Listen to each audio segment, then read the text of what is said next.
हाँ जी बेटा। तो नेक्स्ट देखिएगा, नेक्स्ट आर्टिकल। पिछला आर्टिकल और इस आर्टिकल में इतना सा चेंज है।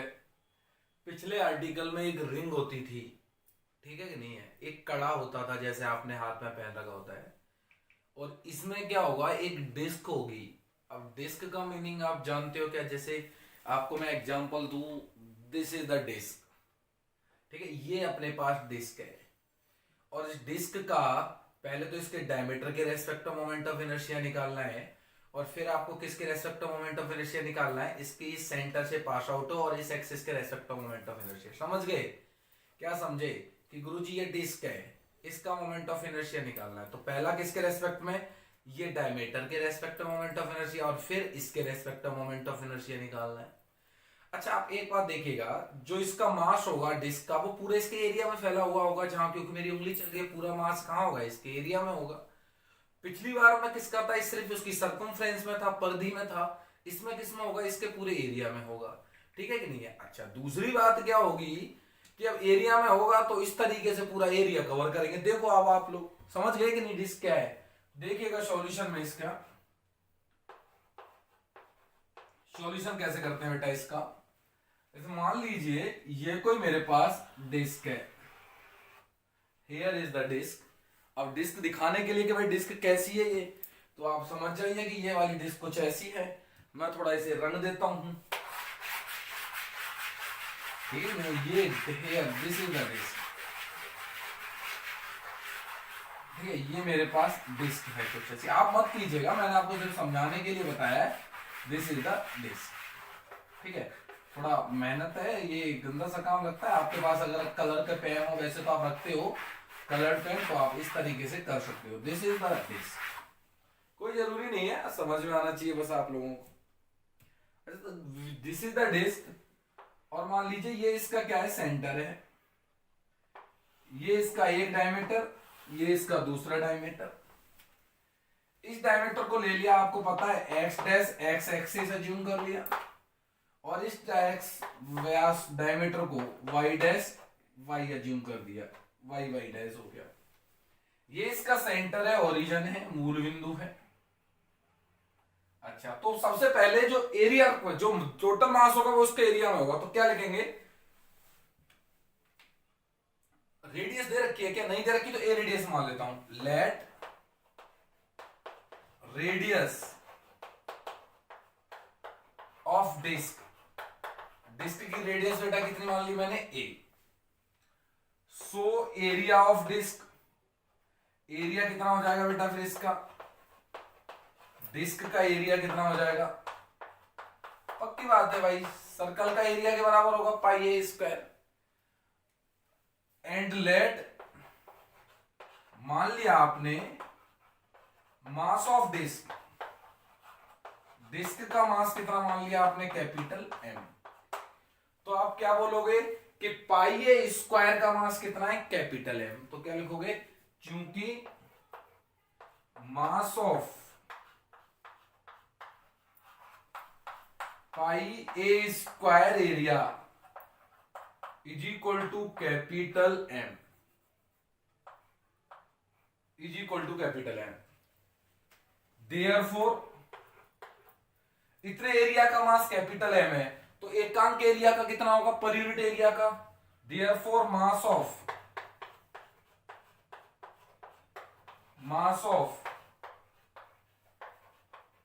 Per unit area, per unit area का मास कैसे निकालोगे बेटा आप, एम अपॉन पाई ए स्क्वायर, सीधी सी बात है, डिवाइड कर दो। अच्छा, अब क्या करना है बेटा आपको, अब यहां पर कुछ एरिया पार्टिकल मानेंगे। अब वो कैसे मानेंगे वो आप देखो, मैंने इस तरीके का एरिया पार्टिकल लिया,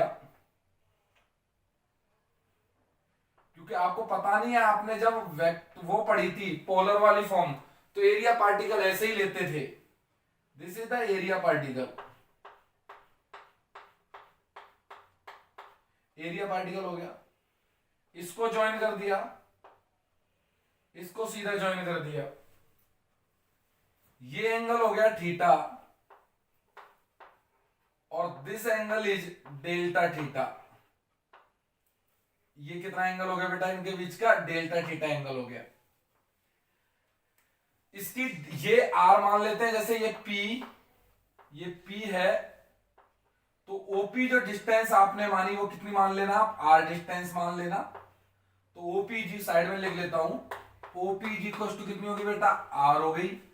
अच्छा, पी क्यू और आर एस मतलब ये पी आर, ये क्यू एस, तो पी आर कितनी हो जाएगी आपके पास, पी आर आपने मान ली डी आर डिस्टेंस, कितनी मान ली, डेल्टा आर, इस मान लेते हैं, ये डेल आर लेते हैं, ठीक है कि नहीं है। अच्छा, पी क्यू कैसे निकालोगे भाई, आर्क बराबर क्या होता है, दिस इज आर, पता है कि नहीं, पी क्यू आर, थीटा बराबर, तो मतलब डेल थीटा बराबर आर्क, आर्क का मतलब पी क्यू, और नीचे आती है रेडियस, रेडियस कितनी है, ये आर के बराबर है, this is the small R. थोड़ा सा हल्का सा टफ कॉन्सेप्ट, ठीक है कि नहीं है। तो मुझे आता है थीटा बराबर, डेल थीटा बराबर क्या होता है, arc P Q upon this radius, ये रेडियस कौन सी बेटा, पी ओपी, और ओपी का मान कितना माना है आपने, आर, तो यहां से गुरुजी पी क्यू का मान कितना आ जाएगा, पी क्यू का मान कितना आ जाएगा, पी क्यू का मान आ जाएगा आर डेल्टा थीटा, ये आर डेल्टा आ गया पी क्यू। तो देखो P Q R delta theta हो गई, और ये कितना हो गया, पी आर हो गया। इसका एरिया निकल सकता है, ये एक आयत की तरह बिहेव करेगा, लंबाई इसकी कितनी हो गई, पी क्यू हो गई, और चौड़ाई कितनी हो गई इसकी, डेल आर हो गई। तो मैं बोलूंगा एरिया ऑफ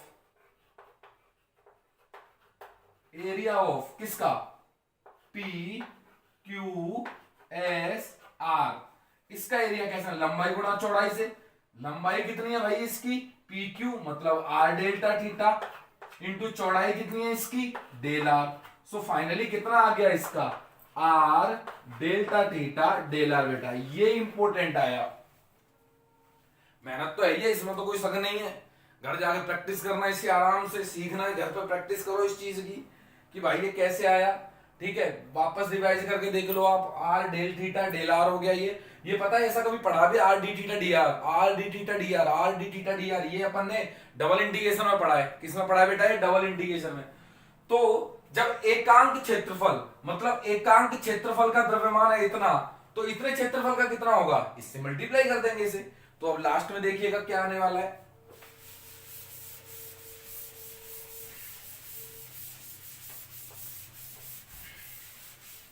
यहां से क्या लिखोगे, सो इसीलिए मास ऑफ पार्टिकल, जो आपने पार्टिकल माना है उसका मास कैसे आएगा, इस मास को मल्टीप्लाई कर दीजिए इसके एरिया को, मास कितना आया, M by pi A square, M by pi A square, area कितना है, R del theta del R, तमीज से लिख दो पास पास, तो एम पाई ए square R del theta del R, ये आ गया इतने से पार्टिकल का मास। आपको मोमेंट ऑफ इनर्शिया चाहिए, किस एक्सिस के रेस्पेक्ट में, इसके रेस्पेक्ट में। तो रूल क्या कहता है, मास इनटू परपेंडिकुलर डिस्टेंस का स्क्वायर, परपेंडिकुलर डिस्टेंस कितनी होगी, पीएम हो गई। तो मैं लिखूंगा so moment of inertia of particle about X dash X axis के respect, rule mass of particle into perpendicular distance का स्क्वायर। मास ऑफ पार्टिकल ये सेट कर दो, एम पाई ए square R del theta del R into radius का square, perpendicular distance PM, theta के सामने वाली भुजा लंब, 90 के सामने वाली भुजा कर्ण, कर्ण लंब चाहिए तो कर्ण के साथ साइन लगा दो, कर्ण के साथ साइन मतलब आर साइन थीटा आ रहा है, दिमाग लगाना कैसे, ये कर्ण हो गया आर, ये लंब हो गया, और थीटा के सामने लंब चाहिए तो कर्ण के साथ साइन लगा दो, सेट है काम, कर्ण के साथ क्या लगा दो, साइन लगा दो। तो ये मोमेंट ऑफ इनर्शिया आ गया, लेकिन किस एक्सिस के रेस्पेक्ट में आया, एक्स डैश एक्स के रेस्पेक्ट में। तुमको टोटल मोमेंट ऑफ इनर्शिया चाहिए। अच्छा अब एक बात देखो, थोड़ा सॉल्व कर लो बेटा इसे ना, is equal to M by pi A square, ये आर स्क्वायर आएगा और आर हो जाएगा, मतलब कितना हो जाएगा, आर की पावर क्यू, फिर कितना हो जाएगा साइन स्क्वायर थीटा, और this is del theta del R, या डेल आर डेल थीटा, कुछ भी कर सकते हो। कितने वेरिएबलों में चेंज हो रहा है? दो वेरिएबल में, एक थीटा में और एक आर में। जितने वेरिएबल में चेंज होता है इंटीग्रेशन भी उतने ही वेरिएबल में आएगा, इंटीग्रेशन भी उतने ही वेरिएबल में आएगा। तो अब देखिएगा, show total moment of inertia.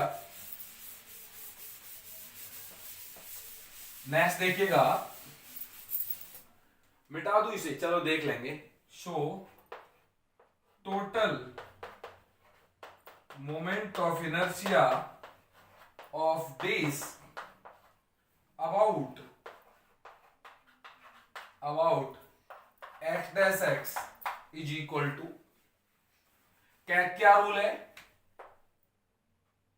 क्या रूल है इसका? इंडिकेट कर दो सर। इंडिकेशन भी डबल बार करना होगा क्योंकि दो वेरिएबल है।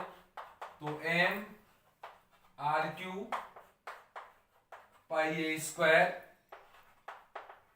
Sign square theta del changes d theta D r. Limits आएगी आर की। आर का मान इधर बढ़ता है, स्टार्ट कहां से होगा? जीरो का, और बढ़ते बढ़ते कहां तक जाएगा? इसकी रेडियस तक।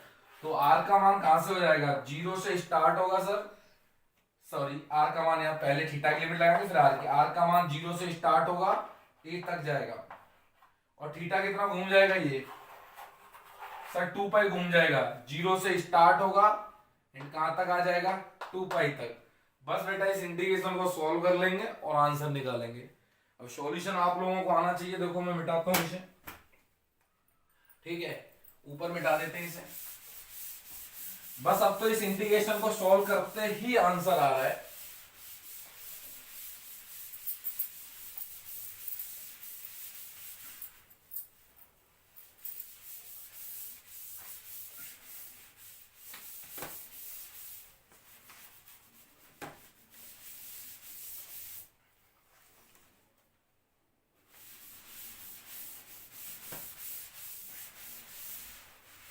ठीक से बोलो, बिल्कुल ठीक से भाई, सॉल्व कर लीजिए।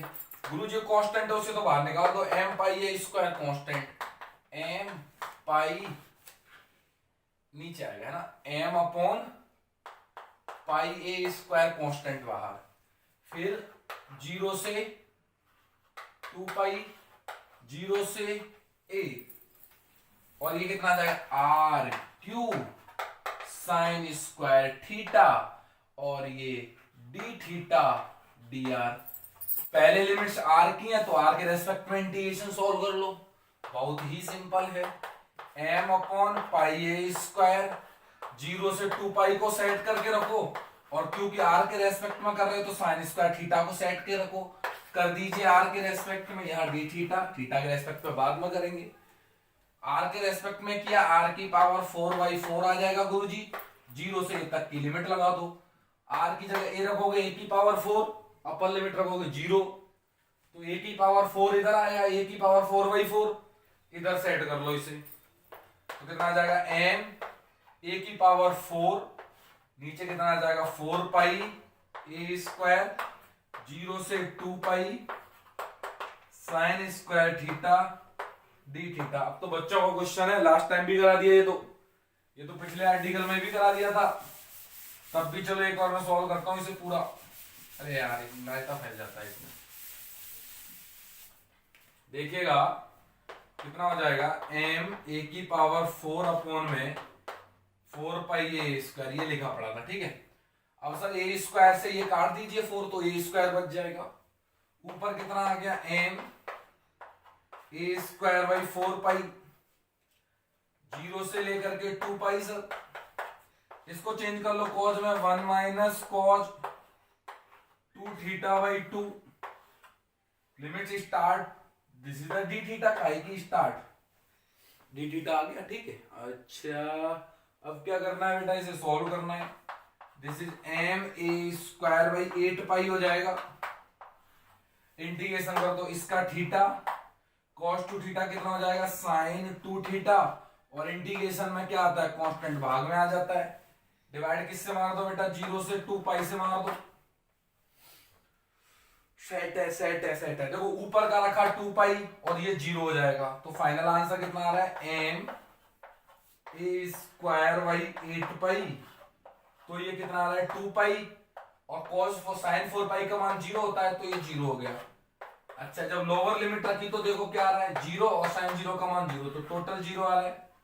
8 पाई आ रहा है तो पाई से पाई कट जाएगा, 2 से ये 2 4 हो जाएगा, तो टोटल आंसर कितना आ जाएगा m a square by 4, which is answer, which is क्या हो गया आंसर हो गया बेटा। तो यही निकालना था, सिंपल सा फंडा। तो डायमीटर के रेस्पेक्ट में कितना आ गया एम ए स्क्वायर बाई 4 आ गया। बढ़े आगे, चलिएगा और मिटा देता हूं इसे ना, मिटा देता हूं। आप तो बस खींचते रहिए काम को आराम से, कोई समस्या वाली बात है ही नहीं है।